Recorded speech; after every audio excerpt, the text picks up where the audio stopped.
Hi ಸ್ನೇಹಿತರೆ, ಎಲ್ಲರಿಗೂ ನಮಸ್ಕಾರ. ನೀವು ನೋಡ್ತಾ ಇದ್ರೆ ಮಲ್ಲ ಹೆಸರು ವಾಕ್ಸ್ ಯೂಟ್ಯೂಬ್ ಚಾನಲ್ಗೆ ಸಬ್ಸ್ಕ್ರೈಬ್ ಮಾಡ್ಕೊಂಡಿಲ್ಲ ಅಂದರೆ ದಯವಿಟ್ಟು ಸಬ್ಸ್ಕ್ರೈಬ್ ಮಾಡ್ಕೊಳ್ಳಿ. ಹಾಗೆ ಪಕ್ಕದಲ್ಲಿರುವಂಥ ಬೆಲ್ ಐಕನ್ನ ಪ್ರೆಸ್ ಮಾಡಿ ಅಂತ ಹೇಳ್ತಾ, ಸೊ ಏನಪ್ಪ ವಿಷಯ ಅಂದರೆ ಅಪ್ಡೇಟ್ ಬರ್ತಾ ಇದೆ, ಸಂಗೀತ ಅವರು ಎಲಿಮಿನೇಟ್ ಆಗಿದ್ದಾರೆ ಅಂತ.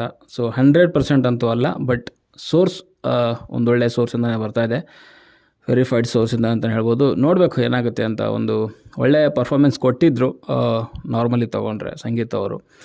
ಎಲ್ಲೆಲ್ಲಿ ಸ್ಟ್ಯಾಂಡ್ ತೊಗೊಬೇಕು ಅಲ್ಲೆಲ್ಲಿ ತೊಗೊಂಡಿದ್ರು, ಸಿಂಪತಿ ಎಲ್ಲಿ ತೊಗೊಬೇಕಿತ್ತು ಅಲ್ಲೂ ತೊಗೊಂಡಿದ್ದಾರೆ. ಸೊ ಪ್ರವೋಕ್ ಮಾಡಿದ್ದಾರೆ, ಪ್ರವೋಕ್ ಆಗಿದ್ದಾರೆ. ಸೊ ಎಲ್ಲ ನಡೆದಿದೆ.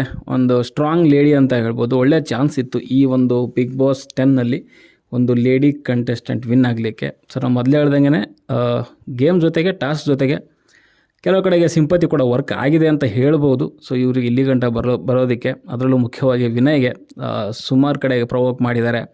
ಸ್ಟಾರ್ಟಿಂಗಲ್ಲೇ ಅನ್ನೆಸೆಸರಿ ಥ್ರೆಟನಿಂಗ್ ಅಂತ ಹೇಳ್ಬಿಟ್ಟು ಒಂದು ಪ್ರವೋಕ್ ಸ್ಟಾರ್ಟ್ ಆಯಿತು. ಸೊ ಅವರು ಬಾತ್ರೂಮಲ್ಲಿ ಕೂತ್ಕೊಂಡು ಹೇಳಿದರು, ಸೊ ವಿನಯ್ಗೆ ಹೆಂಗಾದರೂ ಮಾಡಿ ಒಂದು ಡೌನ್ ಮಾಡಬೇಕು ಅಂತ ಕ್ಯಾಲ್ಕುಲೇಷನ್ ಹಾಕ್ಕೊಂಡಿದ್ರು. ಸೊ ಅದೆಲ್ಲ ಸುಮಾರು ವರ್ಕ್ ಆಗಿದೆ ಅವ್ರಿಗೆ. ಜೊತೆಗೆ ಆ ಕಣ್ಣಿನ ಇನ್ಸಿಡೆಂಟ್ ಆಗಿದೆ ಆದಮೇಲೆ ಸೊ ತುಂಬ ಒಂದು ಸಿಂಪತಿ ಎಲ್ಲಿಯೂ ಬಂತು. ಸ್ಟ್ರಾಂಗಾಗಿ ನಿಂತ್ಕೊಂಡಿಲ್ಲ ಅಂತ ಹೇಳಲಿಕ್ಕಾಗಲ್ಲ. ಖಂಡಿತವಾಗಲೂ ಒಂದು ವುಮೆನ್ ಆಗಿ, ಒಂದು ಲೇಡಿಯಾಗಿ ತುಂಬ ತುಂಬ ತುಂಬ ಚೆನ್ನಾಗಿ ಸ್ಟ್ಯಾಂಡ್ ತೊಗೊಂಡಿದ್ದಾರೆ. ಸಿಕ್ಕಾಪಟ್ಟೆ ಆಲ್ಮೋಸ್ಟ್ ಎಲ್ಲರನ್ನೂ ಕೂಡ ಎದುರು ಹಾಕ್ಕೊಂಡಿದ್ದಾರೆ, ಮನೆಯಲ್ಲಿರೋರು ಎಲ್ಲರೂ ಕೂಡ ಎದುರು ಹಾಕ್ಕೊಂಡಿದ್ದಾರೆ.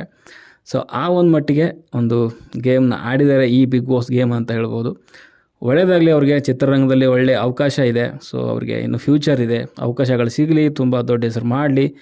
ಇನ್ನು ಟಾಪ್ 2ನಲ್ಲಿ ನಮ್ಮ ಕಾರ್ತಿಕ್ ಅವರು, ಡ್ರೋನ್ ಅವರು ಕೂತ್ಕೊಂಡಿದ್ದಾರೆ. ಇಬ್ಬರಲ್ಲಿ ಯಾರು ವಿನ್ ಆಗ್ತಾರೆ ಅಂತ ಹೇಳೋದಾದರೆ, ನನಗೆ ಕೇಳೋಕ್ಕೆ ಹೋದರೆ ನಾನು ಹೋಗೋದು ನಮ್ಮ ಕಾರ್ತಿಕ್ ಅವ್ರ ಪರ. ನಾನು ಮೊದಲಿಂದ ಡ್ರೋನ್ ಗೆಲ್ಲಲ್ಲ ಅಂತಲೇ ಹೇಳ್ಕೊಂಡು ಬಂದಿದ್ದೀನಿ, ಗೆಲ್ಲಬಾರ್ದು ಅಂತ ಹೇಳ್ಕೊಂಡು ಬಂದಿದ್ದೀನಿ. ಇವಾಗಲೂ ಕಾರ್ತಿಕ್ ಜೊತೆನೇ ಹೋಗ್ತೀನಿ. ನೋಡೋಣ ಏನಾಗುತ್ತೆ ಅಂತ. ಮುಂದಿನ ಅಪ್ಡೇಟ್ವರೆಗೂ